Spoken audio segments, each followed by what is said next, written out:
In this video, we dive into the critical shifts shaping today's world. Trump 2.0, the rising influence of BRICS, the strategic wave of nearshoring, and more. Join us as we explore how these forces are reshaping the global landscape and what they mean for the future of business and geopolitics. Let's dive right in. Trump's back, and the markets are already freaking out a little. Oh, yeah, they're definitely reacting. Like, what are we seeing in the numbers? Well, pretty typical response to a Republican win, to be honest. U.S. stock markets, especially the big ones and the tech-heavy ones, are way up. Bond yields are also climbing. So are people feeling good about this, or is it just like a temporary sugar rush? I mean, it's hard to say for sure, but the S&P 500, which tracks like 500 of the biggest companies in the U.S., jumped over 2% right after Trump's win. Wow, that's a big jump. It is, so some investors are definitely feeling optimistic, at least for now. But are things looking as rosy internationally, or are people a little more hesitant? Yeah, definitely more hesitant in some places. Take Hong Kong's Hang Seng Index, for example, their version of the Dow. It actually dropped by about 2.5%. So not everyone's on board with the Trump train. Nope. Seems like there's some real concern out there about what this could mean for global trade, especially with China. Which makes sense. I mean, he spent his whole campaign talking about these massive tariffs, like 60% on everything coming in from China. That's got to be a huge headache for businesses. Absolutely. And then there's the tariffs on Mexico, too. He's talking anywhere from 25% to 75% if they don't get a handle on immigration. Yeah, so what happens if he actually follows through with all of this? I mean, are we talking full-blown trade wars, economic collapse, empty shelves at the grocery store? Okay, let's not get too dramatic just yet. But you're right, tariffs can definitely spiral out of control. One country raises tariffs, another one retaliates, and suddenly everyone's economy is in trouble. Consumers end up paying more, businesses get disrupted, and the whole global economy can take a nosedive. But wait a minute, wouldn't there be some pushback legally? I mean, could he just impose these massive tariffs without anyone saying anything? Yeah, you're right. There would probably be a ton of legal challenges, especially if he tries to slap tariffs on everything. But the stuff we've been looking at suggests that tariffs specifically aimed at China have a better chance of actually happening. So basically a big question mark hanging over global trade right now. Pretty much Trump's back, and that means a whole lot of uncertainty for everyone. Okay, so let's move on to something else that's been making headlines. This BRICS group, Brazil, Russia, India, China, and South Africa, they seem to be getting a lot of attention lately. For a good reason. They've been making some big moves. And get this, they just added a bunch of new members. Iran, the United Arab Emirates, Egypt, and Ethiopia. Wow, so they're expanding their reach. Exactly. It's like they're building their own power block, kind of a counterweight to the Western-dominated world order. All right, here's the crazy part. Their combined GDP is almost the same as the United States, 26.27% for BRICS, versus 26.28% for the U.S. I mean, that's basically neck and neck. Yeah, you're looking at a major shift in global economic power. And that has huge implications for how trade works, who calls the shots on the global stage. It's almost like we're watching the world tilt on its axis. I know, right? It makes you think about what the future holds if the U.S. dollar isn't the only game in town. Totally. But hold on, BRICS isn't exactly a picture of unity, right? I mean, you've got Russia invading Ukraine and Iran supplying them with drones. That's got to put a dent in their image. Yeah, definitely. The conflict in Ukraine has definitely thrown a wrench into things. A lot of countries are really unhappy with Russia's actions, and Iran jumping in to help hasn't exactly made things better. It makes you wonder how united this group really is and if they can actually challenge the established order when they have so much internal conflict. It's like a family trying to run a business together when they can't even agree on what to have for dinner. Exactly. So, yeah, BRICS is powerful, but they've got their own internal struggles to deal with. Okay, so let's bring this back down to earth for a second. How does all this power shifting and global tension actually affect the average person?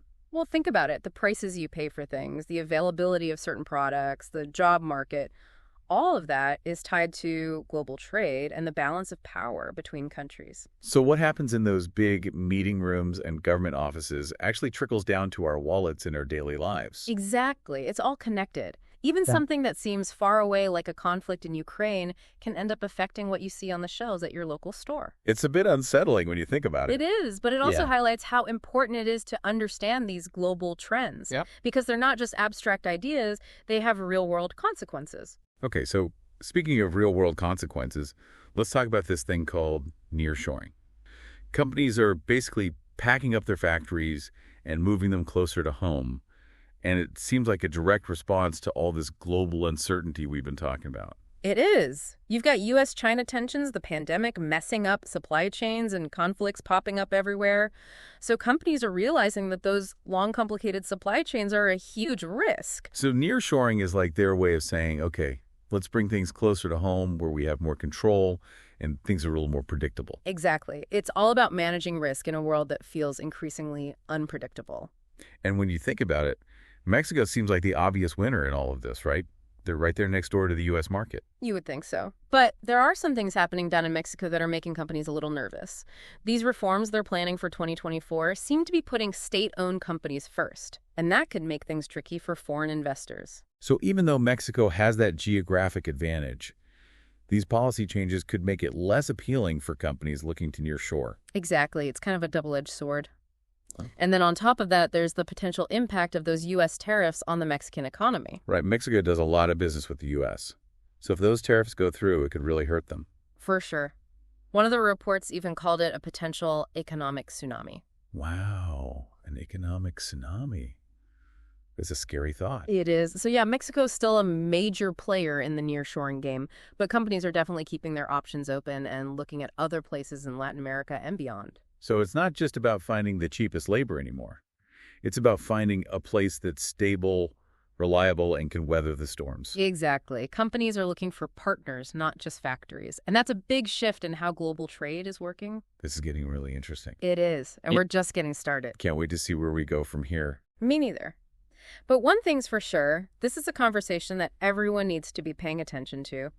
Oh, there are a bunch of other countries that are looking pretty good right now. Like who? Well, Chile and Uruguay get mentioned a lot. They're generally considered to be pretty stable and competitive, good legal systems, business-friendly environments. So why isn't everyone rushing to set up shop in Chile and Uruguay then? What's the catch? Well, the big thing they don't have is Mexico's location.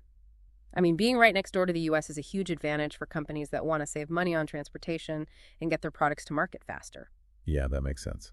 So it sounds like companies are kind of stuck between a rock and a hard place, trying to avoid all these global risks while also figuring out where to actually do business. Yeah, it's a tough balancing act, weighing the risks and rewards of each location. But it's not just companies that need to be thinking about this. Individuals are affected by all of this too.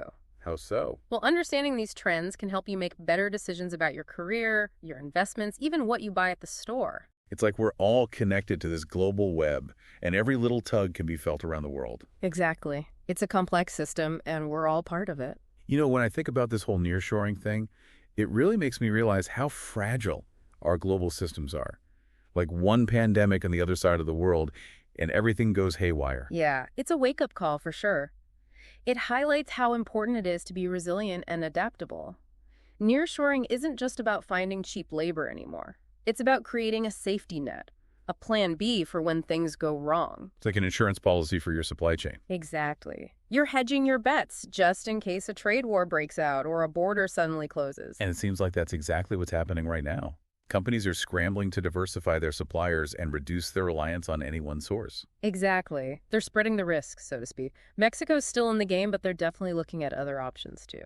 This whole situation makes me think about the need for flexibility, both for businesses and individuals. It feels like we're all going to have to learn to adapt to a world that's constantly changing. I totally agree. The days of one global superpower calling all the shots are fading. We're entering a new era, a multipolar world with power spread out among different players. And that's kind of scary, isn't it? Change can be exciting, but it can also be really unsettling, especially when we're talking about such huge shifts in the global landscape. I think it's natural to feel a little anxious about all of this. But remember, every change brings new opportunities. The rise of BRICS could open up new markets and create new partnerships. Nearshoring could bring jobs and economic growth to regions that have been struggling. So it's not all doom and gloom. Not at all. It's about recognizing the challenges and figuring out how to adapt. We need to stay informed, be proactive, and be open to new ways of doing things. And that's where critical thinking comes in, right? We can't just passively accept what we read in the headlines. We need to question everything, consider different perspectives, and try to see the bigger picture. Exactly. And that's what we're trying to do here on The Deep Dive, to give our listeners the tools and information they need to understand this complex world. We want to empower them to be active participants in shaping the future, not just spectators. Couldn't have said it better myself. Because at the end of the day, the future isn't something that just happens to us, it's something we create together. So let's go back to that question we asked earlier. How do you think the future of global trade will unfold? And what could it mean for your own life and your work? It's a big question, but it's a question worth asking, and there's no one right answer. It's a conversation that we need to keep having. What we've tried to do here is give you some context, some food for thought, and hopefully spark your curiosity to keep exploring these topics. Because knowledge is power, right? The more we understand about these global trends, the better equipped we'll be to navigate the changes and maybe even influence what happens next. It's like having a map in a constantly shifting landscape. Exactly. So stay curious, keep those questions coming, and let's see what the future holds. You know, it's funny. We started this deep dive feeling a little bit apprehensive about all these global changes, but now I'm actually feeling kind of optimistic. Really? Yeah, I mean, it's still a bit overwhelming. But instead of being paralyzed by the scale of it all, I'm starting to focus on what we can control. We can educate ourselves, sharpen our skills, and embrace the fact that we might have to change course along the way. That's a great mindset to have. It's not about pretending everything is fine, but about facing these changes with open eyes and a willingness to adapt. Exactly. It's about being, nimble and resourceful. And that's what we try to do here on the Deep Dive, right? We want our listeners to be able to shape their own futures, even when things are changing so fast. Yeah, and for me, one of the biggest takeaways is just how powerful knowledge can be. The more we understand about these global trends, the better decisions we can make, both personally and professionally. It's like having a roadmap, even when the terrain is constantly shifting. I like that. A roadmap. Yeah. Definitely. And it's not just about memorizing a bunch of facts and figures. It's about thinking critically, connecting the dots, and understanding all the nuances of these trends. So for our listeners who've been with us on this deep dive into, global trade BRICS, nearshoring the whole shebang, what's the one thing we want them to take away from all of this? I'd say it's this. The world is changing really fast. But that doesn't have to be a bad thing. Change can actually be a huge opportunity. If we stay informed and adaptable and keep learning, we can not only survive these changes, but we can actually thrive. Yeah, it's like we've been saying, knowledge is power. Yeah. We've really only scratched the surface here. There's always more to learn, more to explore, more to discuss. Absolutely. So keep those questions coming, stay curious, and let's keep diving deep into this crazy world. In conclusion, in a world where geopolitical changes are redefining the business landscape, understanding and leveraging the impacts of nearshoring, the strengthening of BRICS, and trade reforms is key to keeping your business competitive and prepared for the future. It is time to think about how you can make the most of this and other innovations in your business. To do this, it is essential not only to focus on the technology itself, but also to develop a comprehensive strategy. This includes business intelligence, with a geopolitical analysis of risks and opportunities, the optimal design of supply chains and efficient processes, soft skills training, and the promotion of health in the workplace. These are crucial topics for maintaining a healthy and productive workforce, which increases the likelihood of success in your business goals. I encourage you to visit Carlos Bastida's websites to explore his comprehensive portfolio of services, which includes these and many others. We provide customized business solutions and strategies designed to meet your specific needs. Together, we can analyze how to help you achieve your goals, optimize your processes, and develop effective strategies for your company's growth by integrating advanced technology and good business practices. I'll leave the links in the description of the video,